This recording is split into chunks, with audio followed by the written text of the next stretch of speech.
আসসালামু আলাইকুম প্রিয় দর্শক, অন্য মঞ্চের আলাপ চাইতায় আপনাদের সকলকে আমন্ত্রণ জানাচ্ছি। প্রিয় বন্ধুরা, প্রীতি, সালাম এবং শুভেচ্ছা নেবেন। আমরা বরাবরই বলে আসছি যে ডক্টর মোহাম্মদ ইউনূস ক্ষমতা ছাড়তে চান না। তিনি নানান টাল বাহানায় যতদূর সম্ভব ক্ষমতাটা রাখতে চান, এবং প্রথম দিকে আমরা শুনেছিলাম তার উপদেষ্টারা বলেন বা তার এনসিপি সবাই স্যারকে 5 বছর 10 বছর রাখতে চায় আর কি। সংস্কার সংস্কার নানান উছিলায় তারা আসলে ক্ষমতায় স্যারকে রাখতে চায় এবং নির্বাচন তারা দিতে চায় না।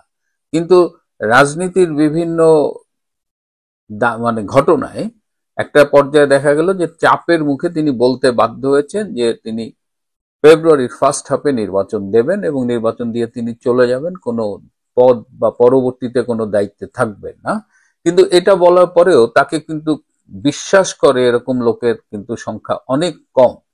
তিনি সম্প্রতি এই যে জাতিসংঘের সাধারণ অধিবেশনে যোগ দেবেন বলে যে মার্কিন যুক্তরাষ্ট্র সফরে গেলেন, আগামীকাল বাংলাদেশে তার ফেরার কথা।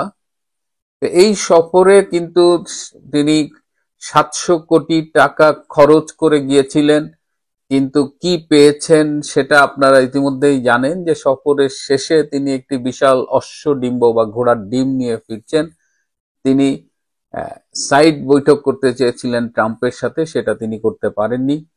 ট্রাম্পের সাথে একটা সেলফি তোলার ইচ্ছা ছিল, সেটাও করতে পারেননি। সেখানে এক ধরনের ডিজিটাল সিগনেচারের মতো একটা ছবি তিনি প্রডিউস করেছেন, যেখানে ছবি তোলার সময় ট্রাম্প তার পাশে ছিল না। এছাড়াও যুক্তরাষ্ট্রে আওয়ামী লীগের চরম বিক্ষোভের মুখে পড়েছেন, সেই দৃশ্য আপনারা দেখেছেন। তো সব মিলিয়ে তিনি কিন্তু চেষ্টা ত্রুটি করেননি। তিনি পাকিস্তানের পররাষ্ট্রমন্ত্রীর আত্মীয়কে দিয়ে চেষ্টা করেছেন, যার ব্যবসা আছে ট্রাম্প পরিবারের সাথে। এছাড়াও এই যে মানে ইমিডিয়েটলি সামনেই ভারতে আসছেন মার্কিন যুক্তরাষ্ট্রের অ্যাম্বাসেডর হিসেবে, সেই সেই সার্গিও জার্ভের মাধ্যমেও কিন্তু তিনি চেষ্টা করেছিলেন। আপনারা দেখেছেন যে ডক্টর ইউনূস সার্গিও জারের সাথে মিটিং করছেন। এই মিটিংটার একটা উদ্দেশ্য ছিল যে সার্গিও জার হলো ট্রাম্পের খুব ঘনিষ্ঠ লোক আর কি, ট্রাম্পের নির্বাচনে খুব সিগনিফিকেন্ট রোল প্লে করেছে। অনেকে বলে ট্রাম্পের সাথে গল্প খেলেন। তো সার্গিও গারকে দিয়ে তিনি চেয়েছিলেন যে ট্রাম্পের সাথে একটা মিটিং যদি অ্যারেঞ্জ করা যায়। তো somehow he has terribly failed. সেইটা নিয়ে কোনো বিষয় না, কিন্তু এই জাতিসংঘ অধিবেশনের ফাঁকে তিনি জিটিও একটা টেলিভিশন, যেখানে সাংবাদিক মেহেদী হাসান, খুব নাম করা অ্যাওয়ার্ড উইনিং একজন জার্নালিস্ট, মেহেদী হাসানের সাথে তিনি ইন্টারভিউ দিয়েছেন। এবং মেহেদী হাসান যে কোন লেভেলের সাংবাদিক আপনারা প্রশ্নগুলো দেখে বুঝেছেন, এবং একের পর এক প্রশ্ন মানে জর্জরিত করেছেন ডক্টর ইউনূসকে। ডক্টর ইউনূস, আমি খুব চুম্বক দুই একটা কথা বলবো, যে খুব ইম্পর্টেন্ট কিছু কথা বলেছেন তিনি। আমি এখানে আপনাদের সাথে বলবো দুটো ইম্পর্টেন্ট কথা তিনি বলেছেন।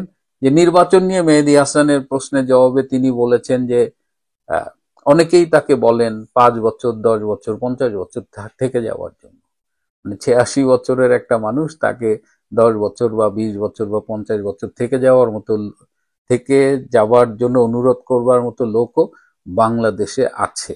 মানে কোন জায়গায় আমরা পৌঁছেছি। এবং তিনি নির্বাচনের কথা বলছিলেন, ডেমোক্রেসির কথা বলছিলেন। ডক্টর ইউনূস বলেছে মানুষ ডেমোক্রেসি চায় না, মানুষ চায় গুড গভর্নেন্স।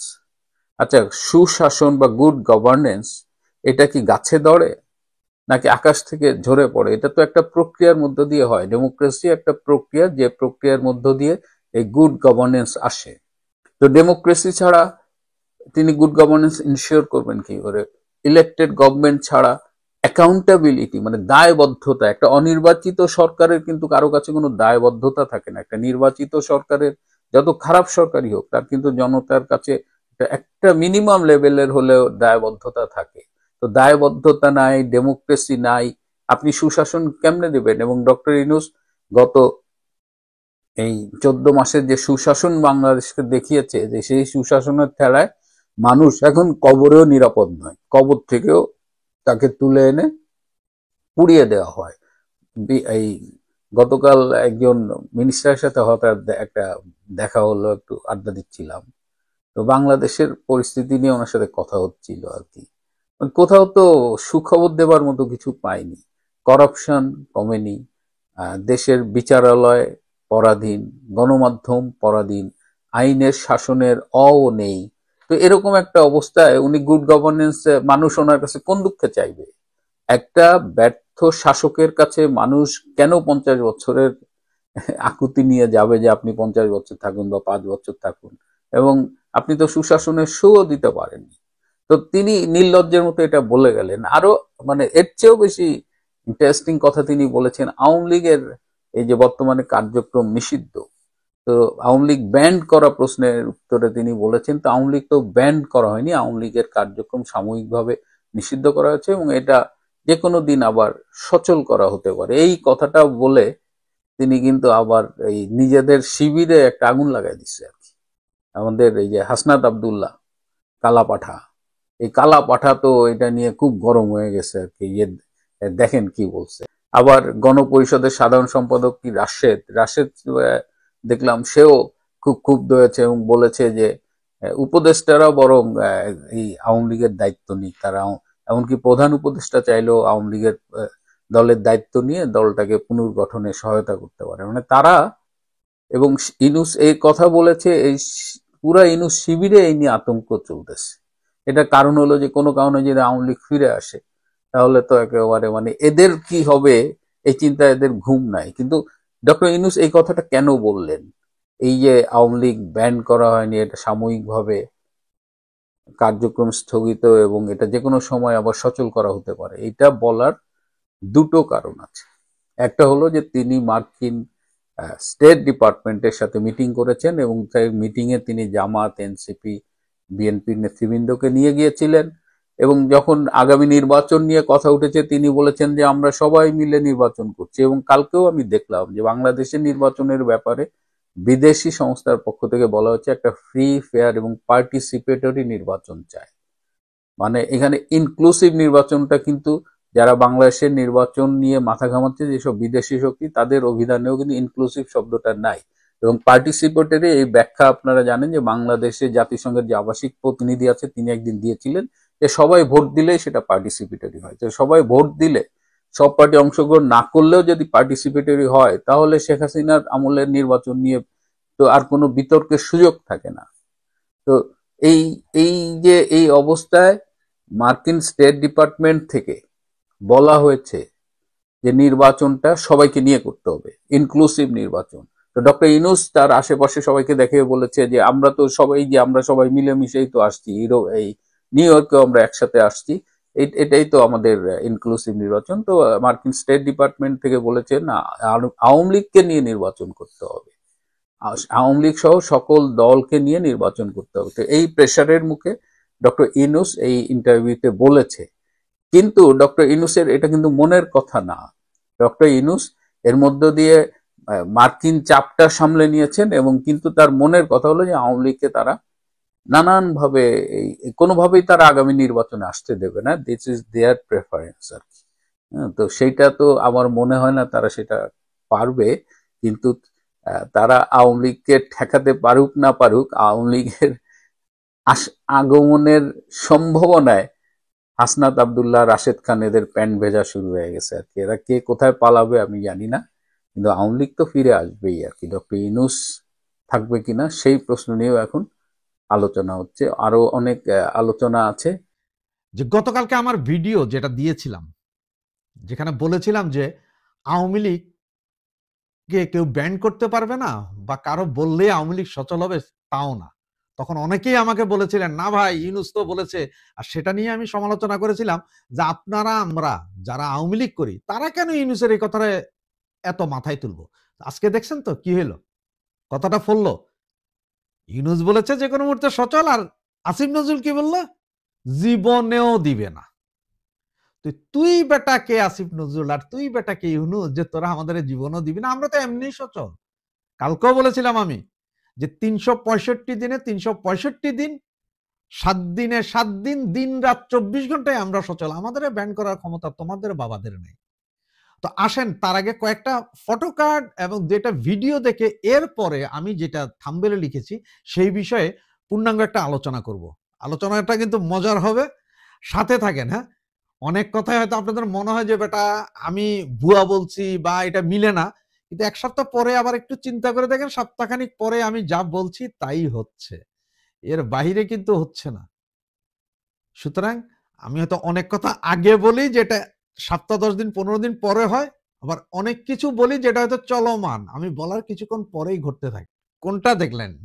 আপামনিরা যারা লাল করেছিলেন পাছা, কি অবস্থা এখন ঢাকা ইউনিভার্সিটি দেখতে পাচ্ছেন? আপনাদের পোশাক বোরকা পরায়া ছাড়বে কিন্তু। হ্যাঁ, তো আচ্ছা, আমি যে দেশে থাকি ইউরোপে, আমি ইউরোপে থাকি এবং ইউরোপে আমি থাকি সবচেয়ে বেশি অধ্যুষিত মুসলিম রাষ্ট্র, যেমন আপনার ইংল্যান্ড এবং ফ্রান্সও প্রচুর মুসলমান আছে। ওখানে ড্রেস মেস নিয়ে কারো কোনো হেডেক নেই, যে যেভাবে পারে পরে ভাই। আপনি মুসলমান, আপনি মুসলমানের ড্রেস পরেন, কেউ আপনার বাধা দেয় না। আপনি মুসলমান হইয়া যদি হাফ কাটা শার্ট প্যান্টিও পরেন তাতেও আপনার বাধা দেয় না, কারণ এটা যার যার নিজস্ব অভিরুচির ব্যাপার। আর এখন আপনারা ইসলামিক শাসন চান, ইসলামিক আইন চান, তো ইসলামিক আইনের অবস্থা দেখছেন তো, ঢাকা ইউনিভার্সিটি কিভাবে জামাতিকরণ করা হচ্ছে। আপা আর স্লিভলেস ড্রেস পরিতে পারিবেন না, সুন্দর করে যে আপনি বাচ্চা পয়দা করবেন বলেছিলেন না, তাও আর হবে না, কোনো কিছুই হবে না। ওই যে জামাতে ইসলামের নেতা ঘোষণা দিয়েছেন না যে মেয়েরা মেয়েদের সামনে নাচবে, পুরুষরা পুরুষদের সামনে, তো ঠিক পুরুষরা নাচবে, নাচাবে কিরম জানেন? গেলমান আনবে, 8-9 বছরের ছেলে পেলে আনবে, তাদেরকে মহিলাদের পোশাক পরায় নাচবে। এরপরে ওই যে বিশিষ্ট ইমানদণ্ড গরম হলে ওটা টাকাস করে ভরে দিবে। বুঝেছেন? বললাম এই হবে বাংলাদেশের ভবিষ্যৎ, যেটা জামাতে ইসলাম চায়। তো এখন আসি, কেন আমি বললাম যে প্রশাসনে আওয়ামী আতঙ্ক, শেখ হাসিনা আতঙ্ক কেন ঢুকে গেছে। দেখেন, আজকের বিভিন্ন পত্রিকা যদি পড়েন তাতে বিভিন্ন জায়গায় পাবেন যে আপনার বলছে এই অক্টোবর মাস আগুন ঝরা মাস হবে, ব্যাপক গন্ডগোল হবে। এগুলো কিন্তু যুগান্তর সহ 2-4টা পত্রিকায় লিখতেছে। আবার মাহমুদুর রহমানের পত্রিকা কি লিখেছে এখনো জানি না, কারণ ওই শালার পত্রিকা আমি পড়ি না, ও চটি পত্রিকা, ওইটা পড়ি না। তবে ইউনূস সাহেব কিন্তু গত পরশুদিন কিন্তু উনি যে প্রেসারে আছেন সেটা কিন্তু আপনার ওনার বক্তৃতায় বোঝা গেছে। আর সবচেয়ে বড় কথা কি জানেন? ইউরোপীয় ইউনিয়নের কোনো রাষ্ট্রনেতা ওনার সাথে দেখা করেননি। আর যেটাকে উনি হাই প্রোফাইল নেতাদেরকে নিয়ে বৈঠকের দেখিয়েছেন, তা আপনারা বিভিন্ন পত্রিকায় পড়েন, সব সাবেক, মানে সাবেক রাষ্ট্রপতি, সাবেক প্রধানমন্ত্রী, সাবেক অমুক, সাবেক তমুক। আর এই বৈঠকের আয়োজন করেছে ইসরায়েল ভিত্তিক একটা সংস্থা, ইসরায়েলের সংস্থা, ওরাই করেছে, ইসরায়েলের এনজিওই করেছে, তারাই করেছে ইউনূস কাকার জন্য। এবং এটা সবাই সাবেক। তো সাবেকদের দাম 2 পয়সার আছে। কেউ 50 বছর আগেও ছিল কোনো একটা মন্ত্রণালয়ে বা কোনো একটা ব্যাংকে বা কোনো রাষ্ট্রের প্রেসিডেন্ট, কোনো বর্তমান রানিং কেউ ওনার সাথে দেখা করেন নাই। এতেই বুঝতে পারেন যে ওনার এই মিটিং কত হাই প্রোফাইল। তো আজকে থেকে বিভিন্ন গোয়েন্দা সংস্থা থেকে শুরু করে এনএসআই, ডিজিএফআই, সিআইডি কে নির্দেশ দেওয়া হয়েছে যে আপনার তাৎক্ষণিক রিপোর্ট দেওয়ার জন্য, সমস্ত কিছু, দেশের সমস্ত পরিস্থিতি তাৎক্ষণিক রিপোর্ট। তার মানে কি? ওনারা আতঙ্কে।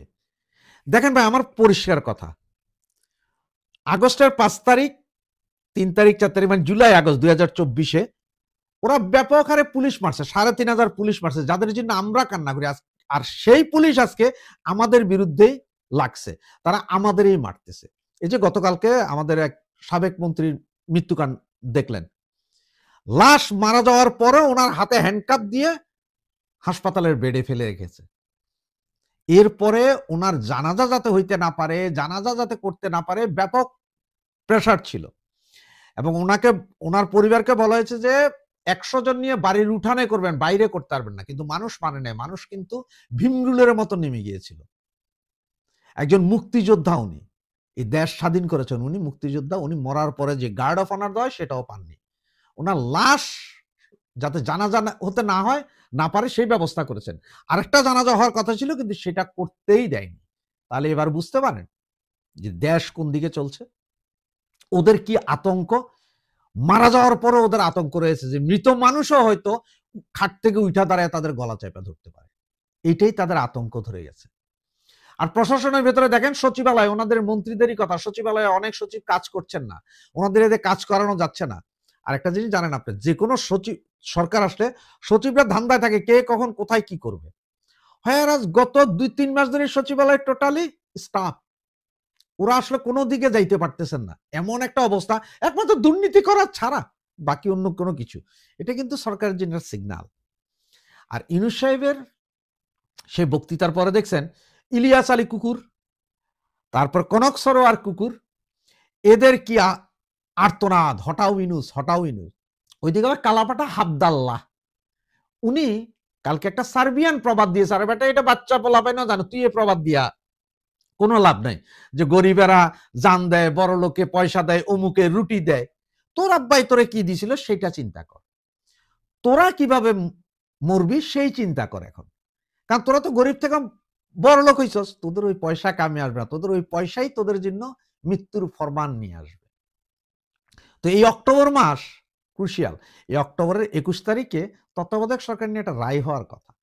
ইউনূস বাহিনী সহ সবাই ভয়ে আছে, যদি কোর্ট এই রায় দিয়ে দেয় তাহলে ওনাদেরকে চলে যেতে হবে। আর ওনারা তো যেতে পারবেন না, চতুর্দিকে ঘেরাও ধরে হয়তো পিড়াই দিব না, মাইরেই ফেলবে। তো আমার যা বিশ্বাস, একটাও বাঁচবে না, সব মরবে। 2-1টা আগে যেগুলো ভাইয়া গেছে ওগুলো যদি থাকে তো থাকলো, আর না হলে সব মরবে, আমার বিশ্বাস ভাই। বাকি আপনাদের ব্যাপার। তবে এই অক্টোবরে হয়তো মিছিল আরো বড় বড় খবর পেয়ে গেছে।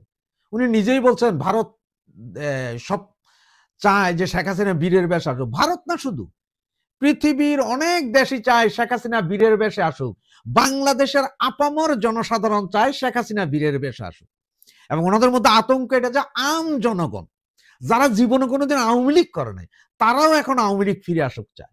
তারাও চায় যে আওয়ামী লীগে আসুক, তারাই চায় যে শেখ হাসিনা আবার প্রধানমন্ত্রী হোক। কারণ শেখ হাসিনার আমলে যে সুখ সমৃদ্ধি নিরাপত্তায় ছিল দেশ, সেই নিরাপত্তা তো এখন আর নাই। ওইটার তো মা মারা গেছে, সুখ নিরাপত্তা অর্থনৈতিক শক্তির মা কিন্তু মারা গেছে। লক্ষ লক্ষ বেকার এখন হচ্ছে, সামনে আরো হবে। সুতরাং আন্দোলন আর দমাতে পারবেন না। এই অক্টোবর মাস হয়তো আপনাদের জন্য মৃত্যুর মাস হয়ে যাবে। সুতরাং এই অক্টোবর মাস আসলেই আতঙ্কের মাস, পুরো প্রশাসনে আতঙ্কে আছে। আর ছাত্রলীগ, যুবলীগ, আওয়ামী লীগের ভাইদেরকে বলি, বহুত হয়েছে ভাই। এই পুলিশ, খালি পুলিশ আমাদের ভাই, ওনাদের মারছে, এগুলা বইলা বাদ দেন। এখন আপনাদের পুলিশ ঠেকাবে, আপনারা ধরে উল্টা ঠেকাই দেন। কারণ পুলিশ নাকি কারো আপন হয় না। সুতরাং এগুলাতে কোনো আপন নাই, এদের উল্টা মারেন।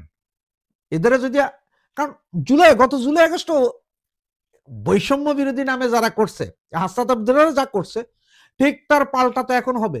শেখ হাসিনা একটা কথা বলছে যে এইবার হবে যে পরিষ্কার, যেই অত্যাচার গত 14 মাসে করছেন, আরো 2-1 মাসে যদি আরো করতে পারেন, এটার ফল পাবেন আপনারা।